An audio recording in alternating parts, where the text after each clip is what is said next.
Hello my students, now this is the topic of phase controlled rectifier. In the last video lecture हम लोगों ने बात किया था कन्वर्टर में AC to DC converter that is a rectifier, जिसमें उन्होंने अनकंट्रोल्ड, सेमी कंट्रोल्ड और कंट्रोल्ड रेक्टिफायर के बारे में बात किया था। हम लोग कंट्रोल्ड रेक्टिफायर को ही फेज कंट्रोल्ड रेक्टिफायर बात कर रहे हैं। तो द फेज कंट्रोल्ड रेक्टिफायर या कन्वर्टर कर क्या रहा है, क्या यूज है? They are mainly used to change the phased AC input voltage. Okay, phased AC input voltage to the variable DC output voltage, that is a phase controlled rectifier. Got it? This one. Now in the phase controlled rectifier, okay, it have the thyristor,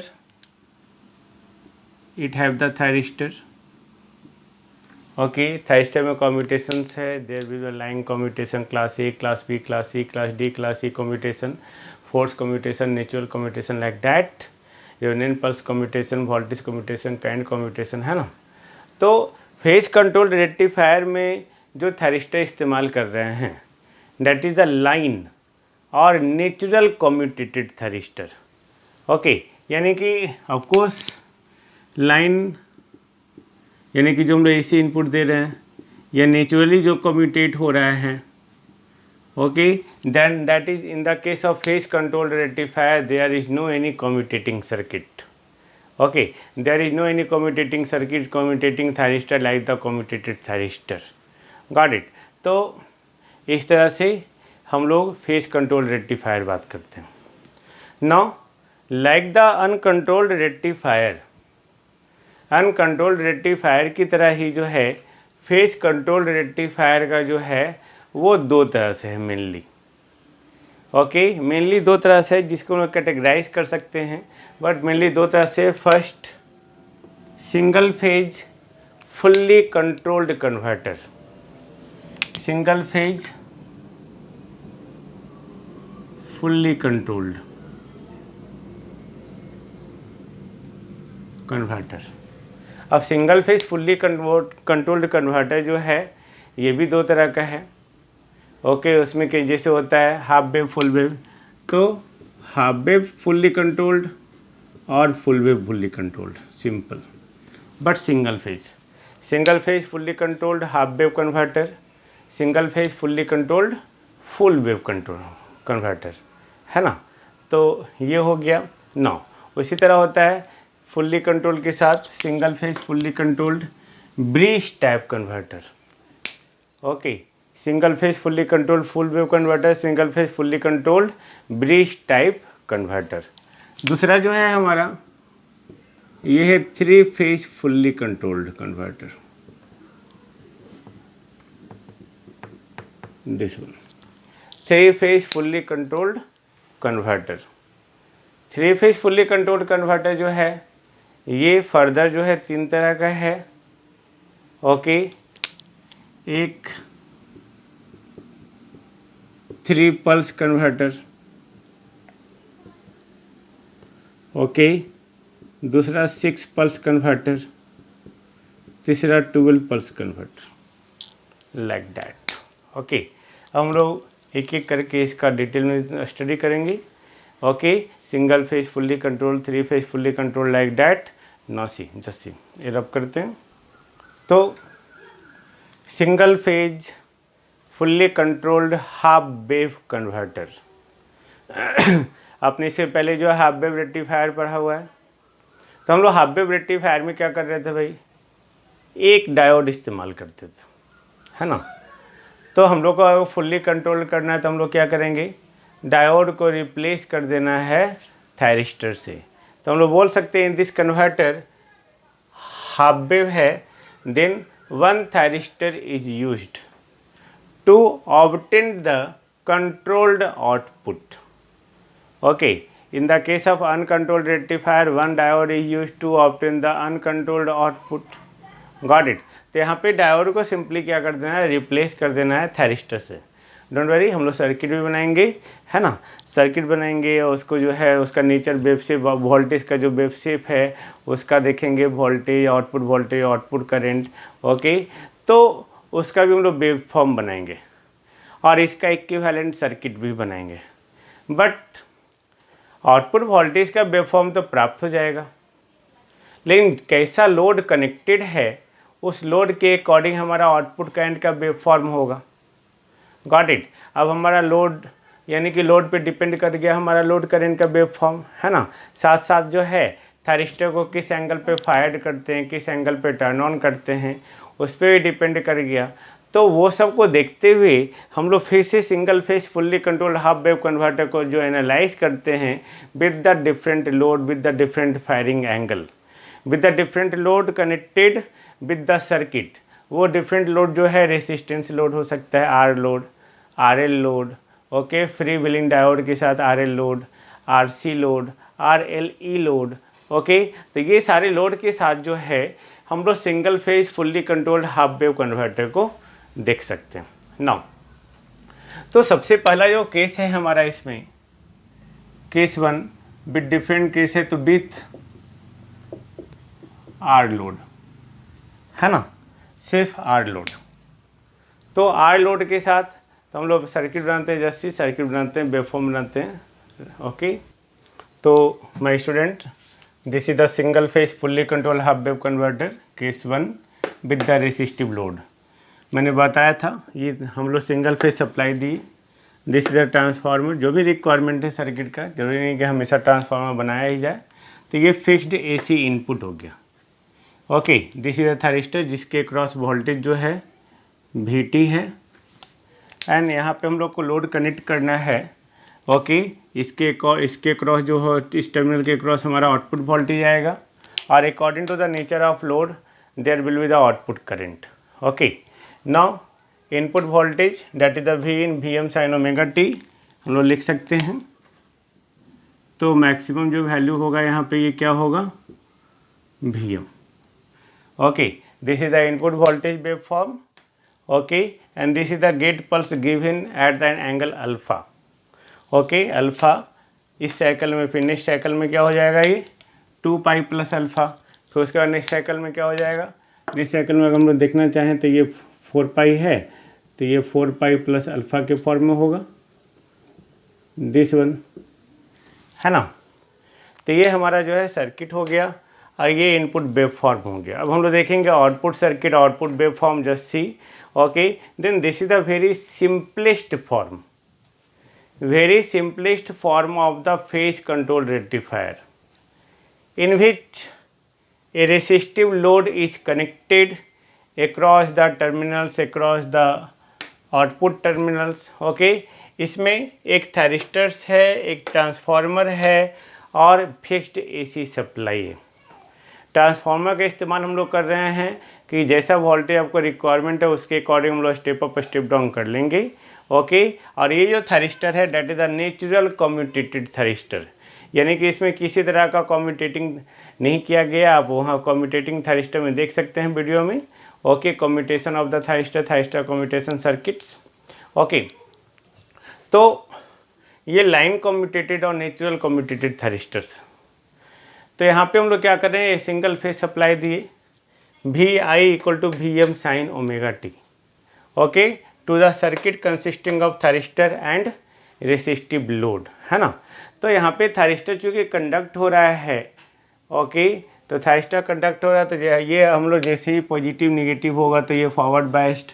okay, अब कुछ thyristor 3 mode में work कर रहा है.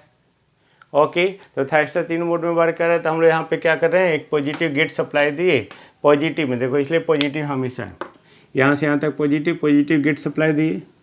तो eight an angle alpha, यानी कि firing angle यहाँ पे हमारा क्या है, अल्फ़ा है. ओके, और फायरिंग एंगल इंक्रीज, जैसे जैसे फायरिंग एंगल इंक्रीज करेगा वैसे वैसे हमारा जो है एवरेज आउटपुट वोल्टेज जो है that will be decreased correspondingly, जिसको हम लोग एक्सप्रेशन में देखेंगे, डोंट वरी. तो याद रखेंगे ओके कि हमारा जो है फायरिंग एंगल जैसे जैसे बढ़ाएंगे वैसे वैसे एवरेज आउटपुट वोल्टेज जो है हमेशा क्या होगा, घटेगा। तो ये फायरिंग एंगल जो है वो हमेशा 0 और पाई के बीच में है ना, 0 पाई के बीच में फायरिंग एंगल ऑलवेज होगा, ऑलवेज। क्लियर? दिस वन 0 और पाई के बीच में। अब यहाँ पे चूँकि लोड का नेचर कैसा है, रेसिस्टिव नेचर है, तो आउटपुट करंट का जो वेव फॉर्म होगा वो सेम वेव शेप होगा जैसा हमारा आउटपुट वोल्टेज का होगा। ओके, चूँकि रेसिस्टिव नेचर है तो I not equal to what, V not by R L. तो आर एल एक मैग्नीट्यूड है, सिंपल है ना। तो सिंपल हम लोग बोल सकते हैं कि जो आउटपुट वोल्टेज का वेव शेप होगा सेम वेव शेप हमारा आई नॉट होगा, सिर्फ हमारा एम्पलीट्यूड क्या हो जाएगा, चेंज हो जाएगा, है ना। अब यहाँ पे इस सर्किट्स में अब देखो minus V I plus V T plus V not equal to 0, यानी कि V I equal to V T plus V not, यानी कि वी नॉट और वी टी को जोड़ के हमेशा क्या मिलना चाहिए, वी आई मिलना चाहिए, है ना। और यहाँ पे इस वेव फॉर्म में आपको दिख रहा है firing angle alpha 2 pi plus alpha 4 pi plus alpha ऐसे करके कंडक्ट होगा। और ये ऑफ कहाँ पे होगा, पाई 3 पाई 5 पाई, चूँकि नेगेटिव सप्लाई है। आपको याद है जैसे ये नेगेटिव होगा, ओके, तो नेगेटिव यानी कि reverse bias, thyristor reverse bias हो जाएगा और ये ऑफ बिहेव करेगा, है ना। तो ऑफ बिहेव करेगा यानी कि, तो हम लोग ने देख लिया कि ये पाई 3 पाई 5 पाई पे ये क्या हो जाएगा, ऑफ हो जाएगा। थायरिस्टर जब हम लोग पॉजिटिव बायसिंग दे रहे हैं, यानी कि जो पॉजिटिव हाफ साइकिल के समय थायरिस्टर फॉरवर्ड बायस्ड ये ऑन होगा, तो सिंपल सोचिए ये ऑन होगा यानी कि ये कैसा बिहेव करेगा, शॉर्ट सर्किट की तरह। उस समय VT क्या होगा, यानी कि ड्यूरिंग का हम लोग फायरिंग एंगल दे रहे हैं अल्फ़ा टू पाई, है ना, अल्फ़ा से पाई तक। थायरिस्टर कैसा, थायरिस्टर फॉरवर्ड बायस्ड, यानी कि ये कैसा बिहेव करेगा, शॉर्ट सर्किट। तो VT कैसा 0, तो V not equal to what, VI। नहीं, तो यहाँ पे जो हमारा वेव होना चाहिए था इस तरह से, ओके, तो ये इस पीरियड में नहीं, यहाँ से यहाँ तक ये आएगा। उसके बाद ये नेचुरली कम्यूटेट हो जाएगा थायरिस्टर, है ना। ये पाई से 2 पाई तक क्या होगा, पाई टू 2 पाई, ओके। ये थायरिस्टर हमारा क्या होगा, ओके, पाई से 2 पाई, क्यों 2 पाई प्लस अल्फ़ा तक, है ना, 2 पाई प्लस अल्फ़ा तक, क्योंकि अल्फ़ा पे हम लोग फायरिंग कर रहे हैं एंगल को। उस समय तक ये ऑफ है, फॉरवर्ड ब्लॉकिंग मोड में है। तो फॉरवर्ड ब्लॉकिंग मोड में जब तक हम लोग फायरिंग एंगल नहीं देंगे तब तक वो हमारा थायरिस्टर क्या है, ब्लॉकिंग मोड में। ब्लॉकिंग मोड में होगा तो उसमें थायरिस्टर कैसा बिहेव करेगा, ओपन सर्किट की तरह, है ना। तो पाई से 2 पाई प्लस अल्फ़ा पे 2 पाई तक तो ये रिवर्स बायस्ड है, ओके, तो ये ओपन सर्किट है नहीं। और 2 पाई से 2 पाई प्लस अल्फ़ा तक थायरिस्टर फॉरवर्ड बायस्ड होने के बावजूद कौन से मोड में है, ब्लॉकिंग मोड में। तो उसमें ये कैसा बिहेव करेगा, ओपन सर्किट। तो ये हमारा ओपन हो गया नहीं, तो जब ये ओपन हो गया तो उस समय कंडीशन हमारा क्या होगा, फिर सिंपल V नॉट हमारा करंट तो हमारा फ्लो करेगा नहीं, इसमें हमारा करंट क्या होगा, I not equal to V not by R L. लेकिन जब ये ओपन हो गया तो करंट हमारा 0, तो V नॉट भी हमारा 0, तो VT हमारा क्या हो जाएगा, VT इक्वल टू VI के बराबर होगा। यानी कि ये यहाँ तक, ओके, यहाँ तक, और ये यहाँ से यहाँ तक ऑफ, ओके, ये ऑफ इस तरह से, ये ऑफ, फिर हम लोग यहाँ पे ये इस तरह से बढ़ते जाएगा। नहीं, करंट हमारा V not by R L, तो ये सेम मैग्नीट्यूड की तरह होगा, इसका मैग्नीट्यूड यहाँ एम्पलीट्यूड क्या हो जाएगा, VM बाई आर एल, नहीं, और ये 0, यहाँ तक 0, फिर यहाँ तक 0, फिर लाइक दैट।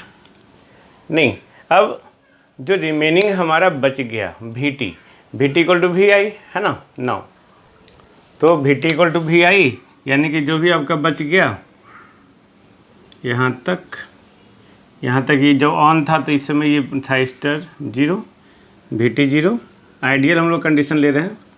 और फिर यहाँ पे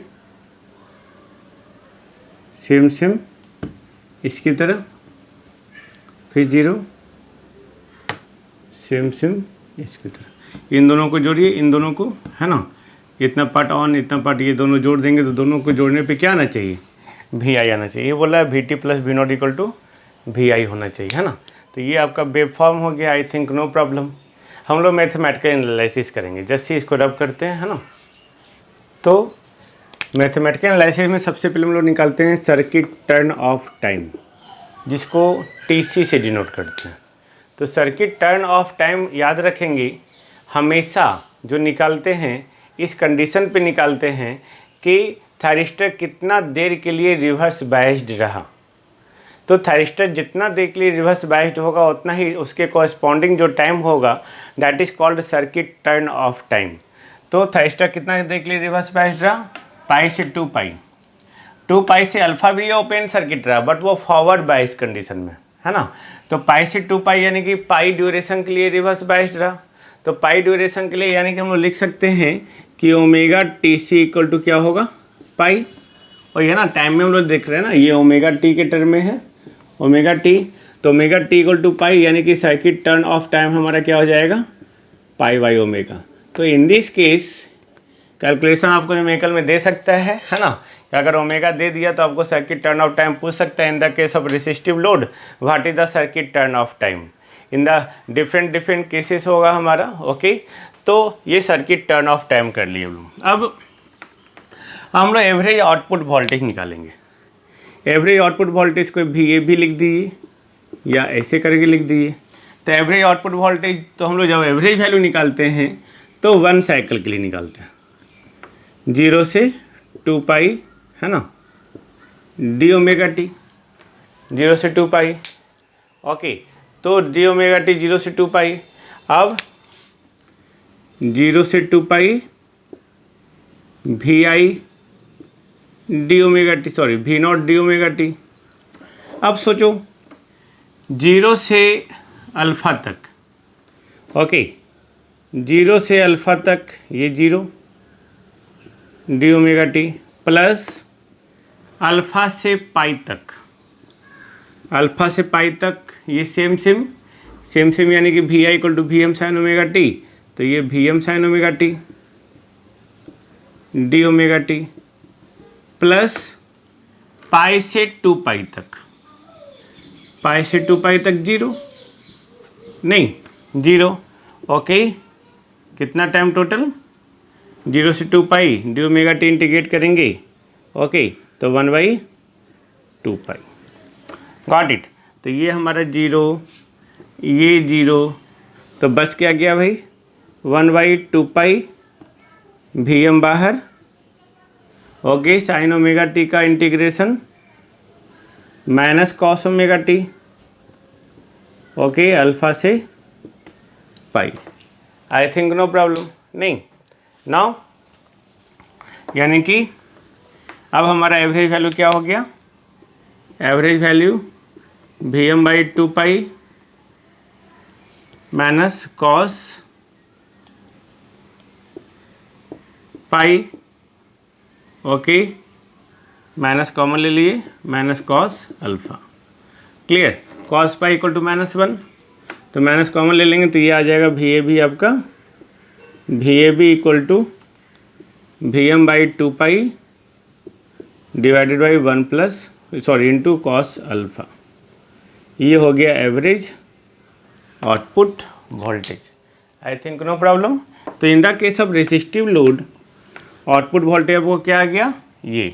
अगर एवरेज आउटपुट करंट निकालना बोले तो IAV equal to VAB/RL। So simple, I think no problem, है ना।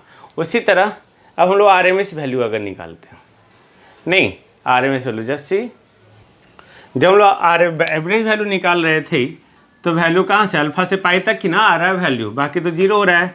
उसी तरह अगर हम लोग आरएमएस वैल्यू निकालेंगे, स्क्वायर मीन मतलब एवरेज, स्क्वायर मीन रूट, तो स्क्वायर किसका, आउटपुट का स्क्वायर डी ओमेगा टी, इसका mean D omega T. Mean value कितना के लिए निकालते हैं, 0 से 2 पाई, तो यहाँ पे 0 से 2 पाई अब नहीं लिखेंगे, 0 से अल्फ़ा तक 0, पाई से 2 पाई तक 0, तो डायरेक्ट हम लोग लिख दे अल्फ़ा से पाई, सिंपल। और ये स्क्वायर हो गया, स्क्वायर मीन और ये रूट। हम लोग इसको अब क्या करेंगे, इसको अब हम लोग कैलकुलेट कर लेंगे। ये इसका 2 पाई 1/2 पाई इंटीग्रेशन अल्फ़ा से पाई वी नॉट यानी कि V M sine omega T whole square D omega T. Okay, तो आप इसको कैलकुलेट कर सकते हैं, मैं कैलकुलेट किया हुआ है ना। तो जब आप इसको कैलकुलेट करेंगे तो इसका आरएमएस वैल्यू आएगा,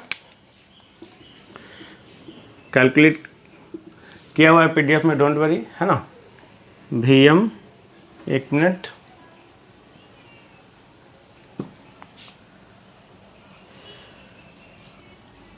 by 2 under root pi minus alpha sine plus sine 2 alpha by 2 का स्क्वायर रूट, दिस वन, ये आरएमएस वैल्यू हो गया। ओके, तो ये हम लोग मैथमेटिकल एनालिसिस करते हैं, सर्किट बनाएंगे, वेव फॉर्म बनाएंगे, उसका average output voltage, RMS voltage, average output current ये निकालेंगे, है ना। तब हम लोग अब करेंगे next single phase half wave converter with the RL load. तो single phase half wave converter है ही, अब हम लोग करेंगे आरएल लोड। तो ये जो हमारा लोड था अब ये क्या हो जाएगा, ये हो जाएगा आरएल लोड, है ना। ये आरएल लोड सब चीज़ सेम हमारा है, दिस वन।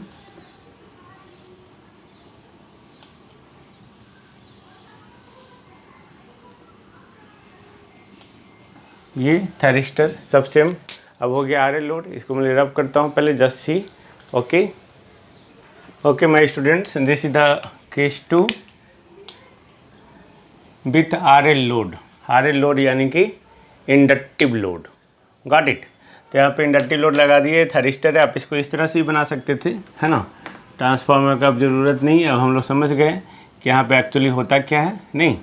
यहाँ पे हम लोग ट्रांसफार्मर लगा के ही हम लोग वोल्टेज अप्लाई करते हैं, तो हम लोग डायरेक्ट अब लिख देते हैं इस तरह से कि ये सिंगल फेज सप्लाई है और ये V I equal to V M sine omega T, this one लिख सकते हैं, डोंट वरी। ओके, ये सर्किट डायग्राम है और ये वेवफॉर्म है, input voltage. Okay, circuit diagram में सबसे पहले हम लोग देख लेते हैं, ये एक थैरिस्टर है जिसके क्रॉस जो है वीटी वोल्टेज, हमारा वोल्टेज क्रॉस थैरिस्टर है। ये आरएल लोड है जिसके cross output voltage V not है और इसके थ्रू जो करंट फ्लो कर रहा है वो आई नॉट है। तो यहाँ पे करंट का कैसा नेचर होगा, इंडक्टिव नेचर होगा। ओके, तो इंडक्टिव नेचर, तो सबसे पहले हम लोग ये जान ले कि इंडक्टिव नेचर है तो इंडक्टर के थ्रू जब करंट फ्लो करता है तो वो इंस्टेंटेनियसली जीरो नहीं होता है। क्लियर, ये याद रखना होगा, है ना। तो याद रखेंगे कि इंडक्टर के थ्रू करंट अचानक से चेंज नहीं हो सकता है, सडनली, इंस्टेंटेनियसली चेंज नहीं हो सकता है, इंस्टेंटेनियसली जीरो नहीं हो सकता है, गॉट इट। तो उसका हम लोग यहाँ पे प्रोसेस देखेंगे। नाउ ये इनपुट वेव फॉर्म है, V I equal to V M sine omega T. हम लोग गेट वोल्टेज अप्लाई किए, यानी कि थैरिस्टर को टर्न ऑन किए, कब, at omega T equal to alpha 2 pi plus alpha 4 pi plus alpha. Clear. Now अब जो हमारा, चूँकि जैसे ही हम लोग अल्फ़ा पे ऑन किए, है ना, at omega T equal to alpha, तो उस समय तक हमारा क्या था, थैरिस्टर, इसके पहले जो है, इसके पहले इनपुट वोल्टेज देने के बावजूद जो है थैरिस्टर हमारा फॉरवर्ड ब्लॉकिंग मोड में था। तो फॉरवर्ड ब्लॉकिंग मोड में था तो थैरिस्टर ओपन सर्किट की तरह बिहेव करेगा, यानी कि उस कंडीशन तक जो आई नॉट है वो जीरो होगा। तो जब आई नॉट इस समय तक जीरो होगा, इस समय तक, ओके, तो उस समय तक वोल्टेज भी जीरो होगा। अब चूंकि इंडक्टर नेचर है तो अल्फ़ा पे जैसे ही आपने ऑन किया, ओके, तो चूंकि जीरो करंट है तो ये तो जीरो से ग्रेजुअली बढ़ेगा, है ना। रेसिस्टिव लोड की तरह तो है नहीं कि जैसा वोल्टेज का नेचर है वैसा ही जो है आपका रेसिस्टिव लोड में जो है करंट का नेचर होता है, सिर्फ एम्पलीट्यूड चेंज हो जाता है। But in the case of inductive load, क्योंकि एट ओमेगा टेकल अल्फा पे जो है हम लोग फायरिंग किए हैं, तो उस इंस्टेंट पे जीरो वैल्यू होने के कारण वो जीरो से ही ग्रेजुअली बढ़ेगा, है ना। तो ये देखिए जीरो से इंडक्टिव नेचर की तरह जो है करंट बढ़ रहा है।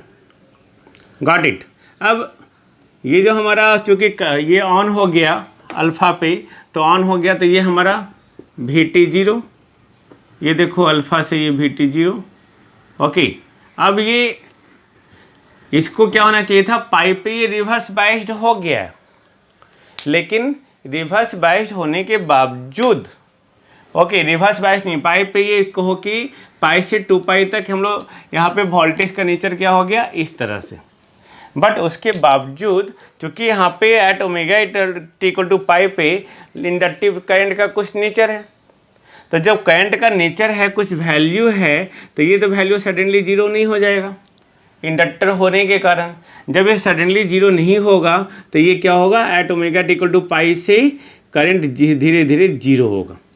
तो जिस एंगल पे जीरो हुआ सपोज वो ओमेगा इक्वल टू बीटा है। Got it.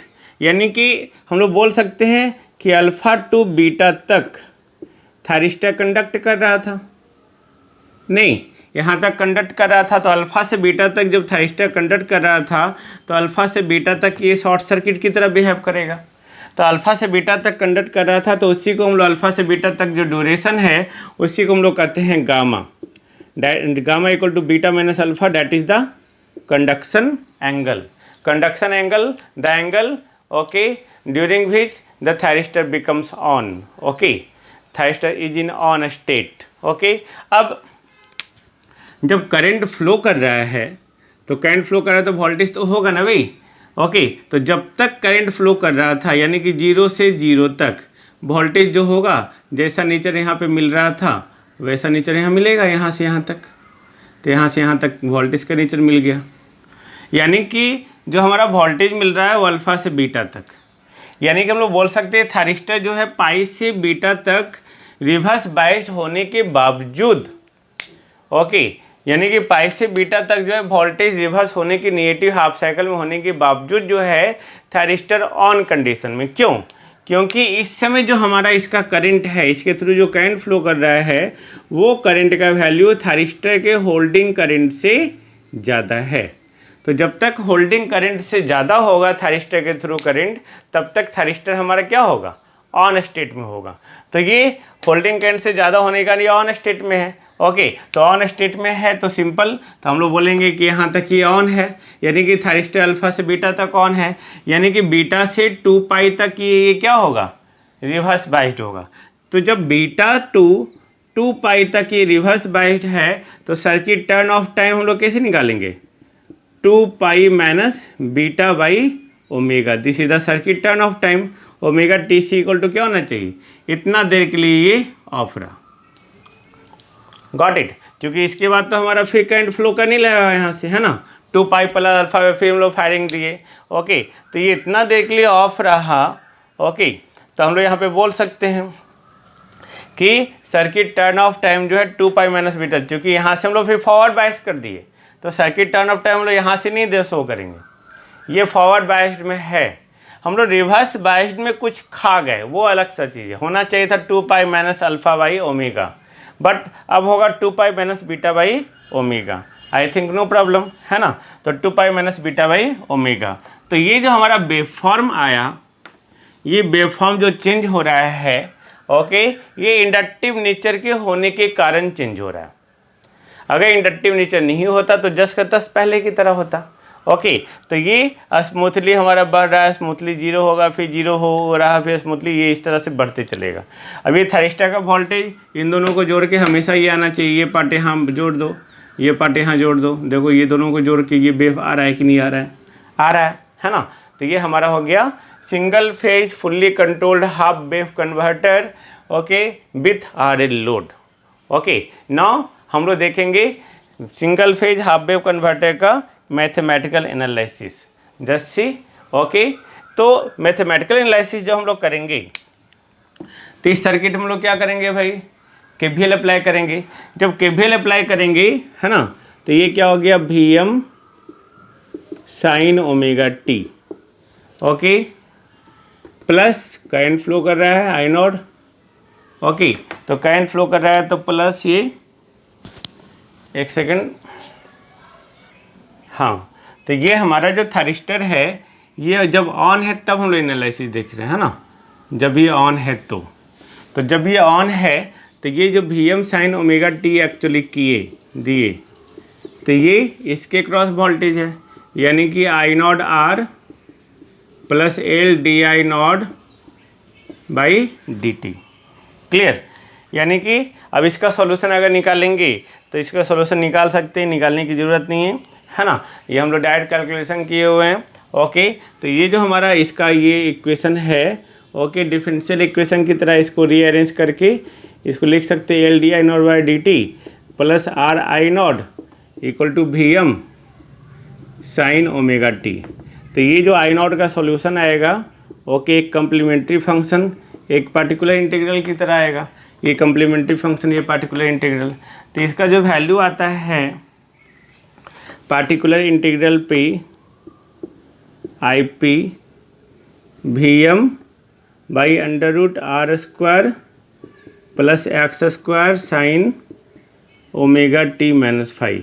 कैलकुलेशन पे ध्यान नहीं देना, बस सर्किट हम लोग को समझना था। ओके, जहाँ पे 5 का वैल्यू जो है tan inverse omega L by R है, ओके, और x तो आप जान ही रहे हैं क्या है, ओमेगा एल, और आई सी जो होगा हमारा ये k E to power minus T by tau होगा, जहाँ पे टॉ जो है एल बाई आर है। तो इन दोनों को जोड़ दो, तो जोड़ने पे जो भी सॉल्यूशन आएगा वो हमारा क्या होगा, ये लोड करंट का वैल्यू, है ना। तो at omega T equal to alpha, यहाँ पे जब जोड़ देंगे तो जोड़ने का मतलब क्या है भाई, कि I not equal to K e to power minus T by tau plus हो गया। ओके, कम्प्लीमेंट्री फंक्शन जोड़ दिए, ये ना आई सी ए आई पी के। अब at omega T equal to alpha पे लोड करेंट कितना, 0, तो omega T equal to alpha पे 0। अब यहाँ पे जब पुटअप करेंगे तो उसके कॉरस्पॉन्डिंग के का वैल्यू आएगा। ओके, तो यहाँ पे जो नेचर है, ओके, करंट का, वो आपको दिया हुआ है, आप उसको देख सकते हैं, डोंट वरी।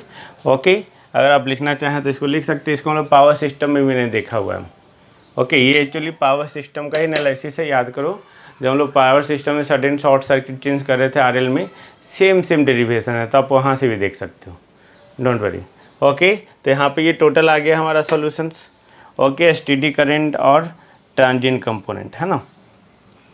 अब अगर हम लोग को एवरेज वोल्टेज निकालना हो, ये तो हम लोग करंट का नेचर देख लिए, तो एवरेज वोल्टेज VAB 2 पाई तक के लिए निकालेंगे, तो अब लिख दिए 1/2 कितना देख लिए कंडक्ट हो रहा है, अल्फ़ा से बीटा, है ना, Vm sine omega T D omega T, simple. तो Vm बाहर, Vm/2 okay, sine omega T minus cos omega T alpha से बीटा, यानी कि VAB equal to Vm/2 cos alpha minus cos beta, ये average value हो गया, है ना।